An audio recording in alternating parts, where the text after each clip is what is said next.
వెలిశాల వేగుచు వెలిశాల వేగుచుక్క నేలరాలింది. వెలిశాల గ్రామం అంతా తల్లడిల్లిపోతుంది. ముందుగా వెలిశాల గ్రామం నమ్మలేదు, ఎందుకంటే అనేకమైనటువంటి సార్లు త్రుటిలో తప్పించుకున్నారు గాజల రవి. కానీ ఆ వార్త ఏదైతే చేదు వార్త వినకూడదు అనుకున్నారో వెలిశాల గ్రామం అదే చేదు వార్తను వింది.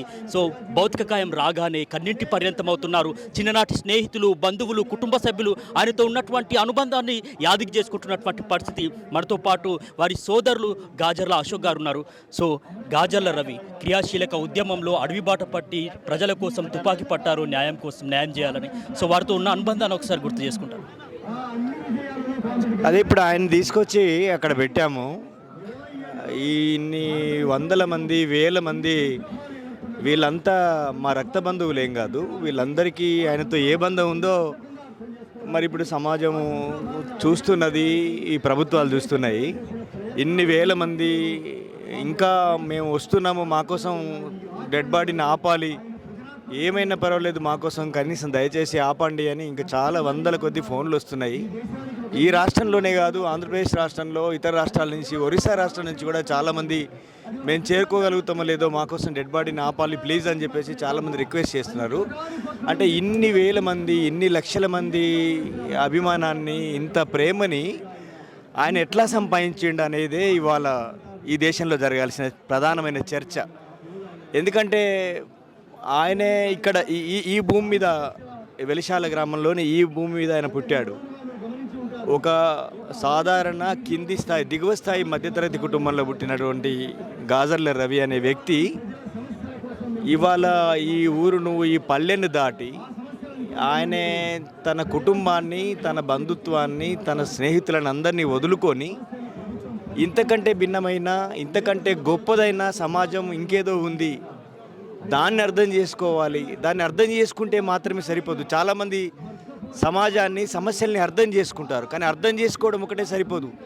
ఆ సమస్యల్ని పరిష్కరించాలి, అర్థం చేసుకున్న సమస్యల్ని పరిష్కరించాలి. అంటే ఇక్కడ సాధారణ వ్యక్తులుగా అందరం బ్రతుకుతాం. ప్రపంచంలో భూమిపై పుట్టిన ప్రతి జీవి తన కోసం తాను బ్రతుకుతుంది, లేదా తన కుటుంబ సభ్యుల కోసం మాత్రమే బ్రతుకుతుంది. కానీ ఆయన తన కుటుంబాన్ని, తన జీవితాన్ని పూర్తిగా వదిలేసుకొని 35 సంవత్సరాలు, ఇవాళ మనం ఆలోచించాలి, ఎవరి దగ్గర 35 నిమిషాలు తన కోసం కాకుండా ఇతరుల కోసం ఆలోచించే సమయం ఉంటున్నది. కనీసం 35 రోజులు, 35 గంటలు, 35 రోజులు, పోనీ 35 నెలలు ఎంతమంది తమ కోసం కాకుండా సమాజం కోసము తమ చైతన్యాన్ని, తమ యవ్వనాన్ని, తమకున్నటువంటి మొత్తం శక్తి సామర్థ్యాలని వెచ్చిస్తున్నారు అనేది ఇవాళ చర్చ జరగాలి. ఎందుకు గాజర్ల రవి అనే వ్యక్తి ఇన్ని వేల మందికి ఆత్మీయుడయ్యిండు? చాలామంది పుడతాము, పెరుగుతాము, ఏదో మన జీవితం కోసం మనం కాసిన పైసలు సంపాదించుకుంటాము, బ్రతుకుతాము, చనిపోతాము. ప్రతి మనిషి మరణము బాధాకరమైంది.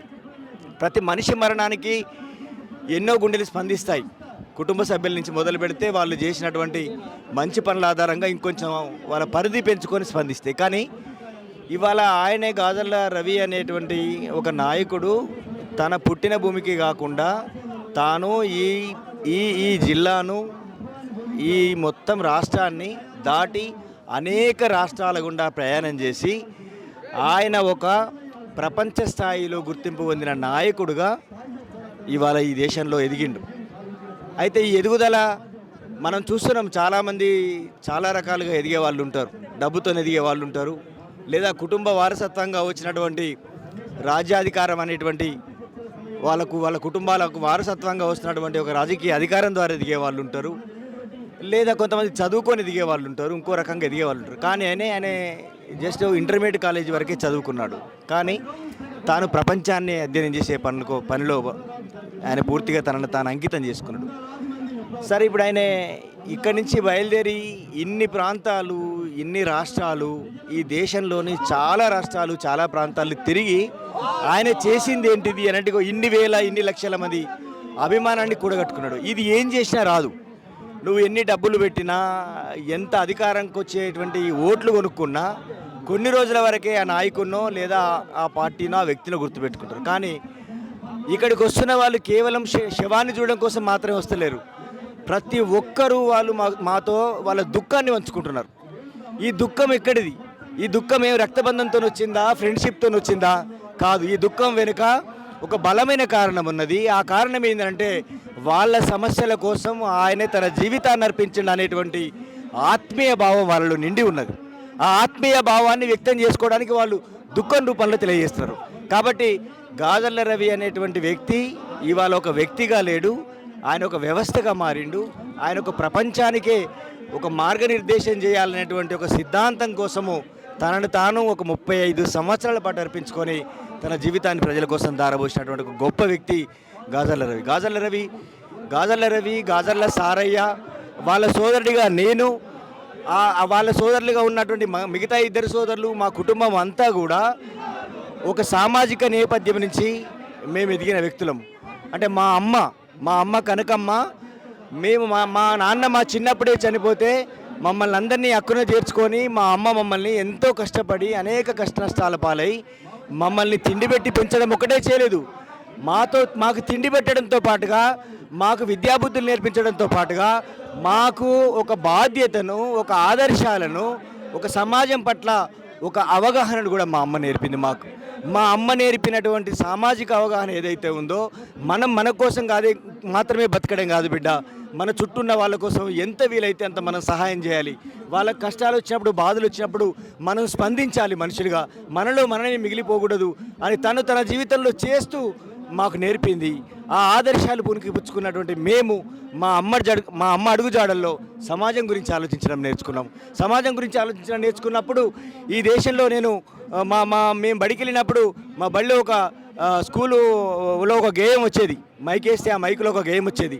అదేంటంటే మనము ఇప్పటి వరకు సాధించిన దాన్ని చూసి సంబరపడిపోవద్దు, పాడబోయి ఓ భారతీయుడా, పాడి ఆడబోయి భారతీయుడా, స్వాతంత్రం వచ్చేనని సబలే చేసుకొని సంబరపడగానే సరిపోదోయి, సాధించిన దానికి మరి గుర్తింపు ఏంటిదో మీరు ఆలోచించాలని అనేది.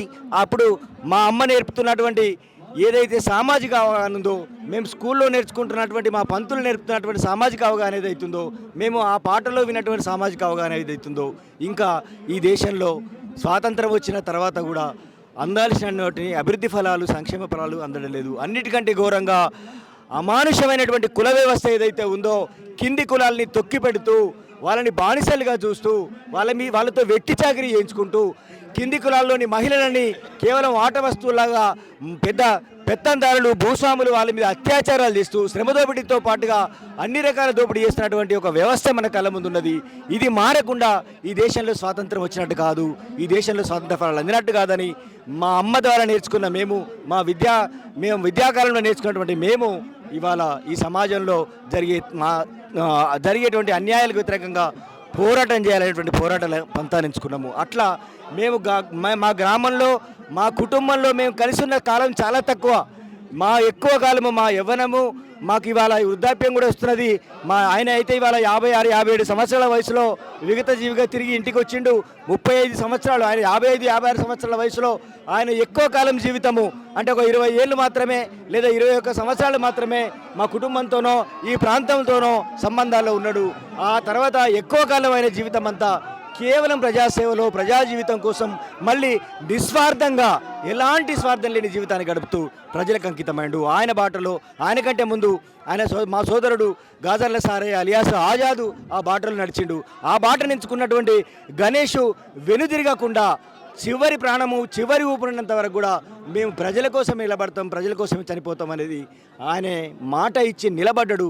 ఆ మాట కోసం అంకితమై ఇవాళ ప్రాణం ఇచ్చి ఇవాళ శివమై మన ముందుకు వచ్చిండు. సో చివరిగా చెప్పండి సార్, 4.5 దశాబ్దాల విప్లవోద్యమ చరిత్రలో తన ప్రస్థానాన్ని తానే లిఖించుకుంది మావోయిస్టు పార్టీ. ఈ నేపథ్యంలో సహచరుని కోల్పోతున్నారు. మరోవైపు ఆపరేషన్ కగార్తో ఎవరైతే అగ్రనాయకులు కూడా కోల్పోతున్నటువంటి పరిస్థితి, గణేష్ లాంటి అగ్రనాయకులు కూడా. ఈ నేపథ్యంలో అసలు ప్రభుత్వ తీరును కావచ్చు, కేంద్ర ప్రభుత్వ తీరును ఎట్లా చూడవచ్చు? మావోయిస్టు పార్టీ కూడా ప్రకటించింది శాంతి చర్చలకు సిద్ధమంటూ.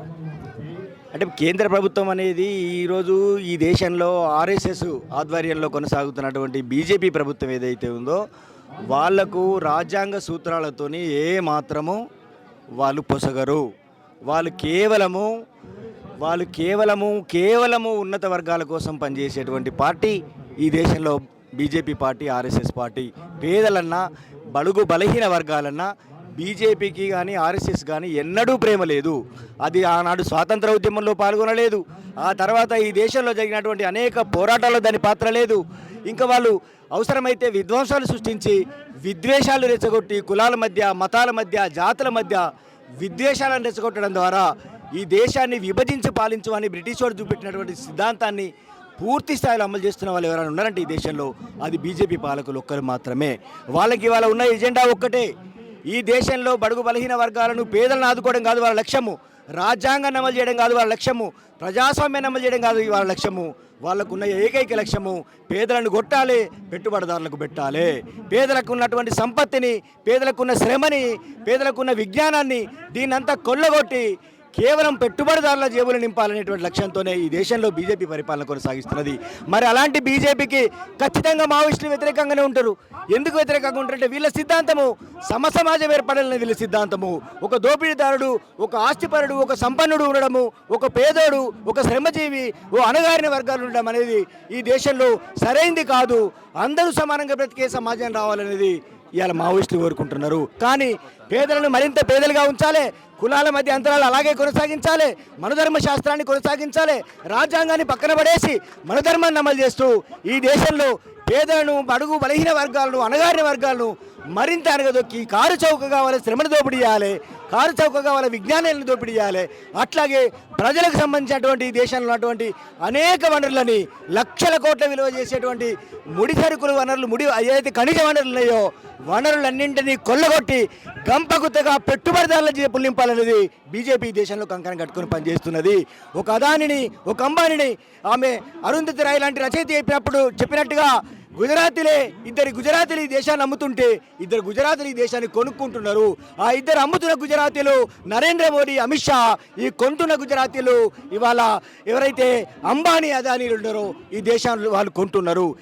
నలుగురు గుజరాతీలు కలిసి ఈ దేశంలోని సంపదలన్నింటినీ కూడా పూర్తి స్థాయిలో దోచుకొని వాళ్ళు దాచిపెట్టుకోవాలనేటువంటి కుట్రపూరితంగా ఉన్నారు. అలాంటి వాటికి వ్యతిరేకంగా ఇవాళ మావోయిస్టులు కానీ, సామాజిక కార్యకర్తలు కానీ, మేధావులు కానీ ఇవాళ అలుపెరుగని పోరాటం కొనసాగిస్తున్నారు.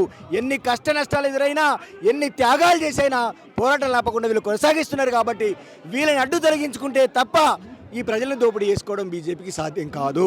కాబట్టి వీళ్ళని ఎంత వీలైతే అంత తొందరగా అడ్డు తొలగించుకోవాలనేటువంటి లక్ష్యాన్ని బీజేపీ అలా ప్లాన్ చేసుకున్నది. వాళ్ళు డేట్ డిసైడ్ చేసి ఎందుకు చేస్తున్నారంటే వాళ్ళు మళ్ళీ గెలుస్తామనే నమ్మకంలో లేరు బీజేపీ వాళ్ళు. వాళ్ళు భయపడుతున్నారు. 2 సార్లు అధికారంలోకి కష్టంగా వచ్చారు. 3ఓసారి అయితే కొద్ది సీట్ల తేడాతోనే వాళ్ళు ఇలా ఎన్డీఏ కూటమి ఒక నితీష్ కుమార్నో, ఓ చంద్రబాబు నాయుడు లాంటి వాళ్ళనో ఇలా మద్దతు తీసుకొని మాత్రమే ఈ దేశంలో బీజేపీ 3ఓసారి అధికారంలోకి రాగలిగింది. వాళ్లకు 4ఓసారి అధికారంలోకి వస్తామనే నమ్మకము వాళ్ళకు కలగడం లేదు. మరి 4ఓసారి వాళ్ళ అధికారంలోకి రావాలంటే ఏం కావాలి? పెట్టుబడిదారి చేతుల్లో ఈ దేశ సంపదలన్నీ పెట్టి వాళ్ళు ఇచ్చే కోటాను కోట్ల రూపాయలు తీసుకొని అవసరమైతే ఎన్నికల్లో డబ్బును విరివిగా పంచి ఓట్లు అయినా సరే మళ్ళీ 4ఓసారి అధికారంలోకి రావాలనేది బీజేపీ లక్ష్యంగా పెట్టుకున్నది.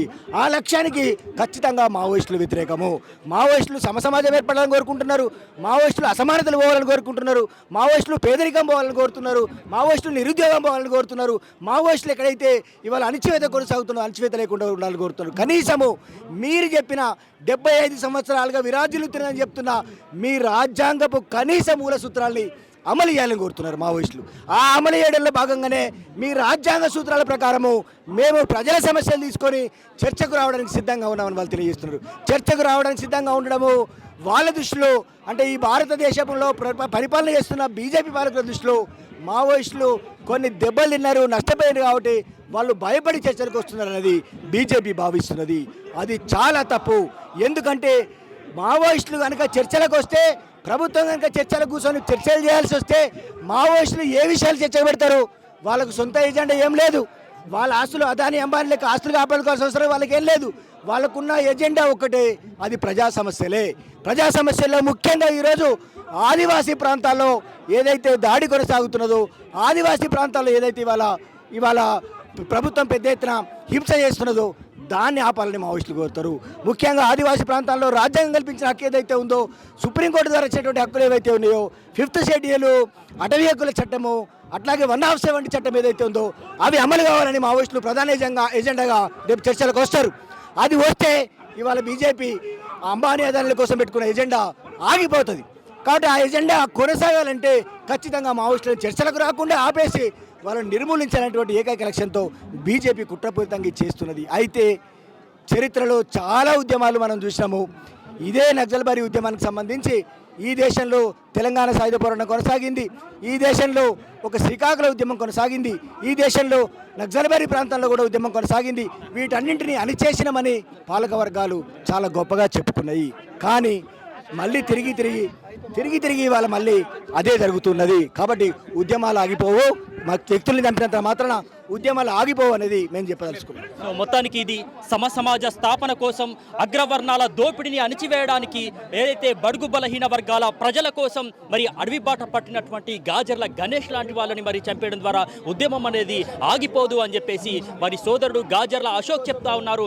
అదేవిధంగా చూసినట్లయితే కనుక కేంద్ర ప్రభుత్వ తీరు కూడా మరి ఇప్పటికే మావోయిస్టు శాంతి చర్చలకు సిద్ధమని చెప్పినా కూడా మరి కేంద్ర ప్రభుత్వ వైఖరి మాత్రం ఏదైతే కార్పొరేట్ శక్తులకు కొమ్ము కాసేలా వారికి సహజ వనరుల్ని దోచిపెట్టేలా వ్యవహరిస్తున్నాయని చెప్పేసి వారు చెప్తా ఉన్నారు.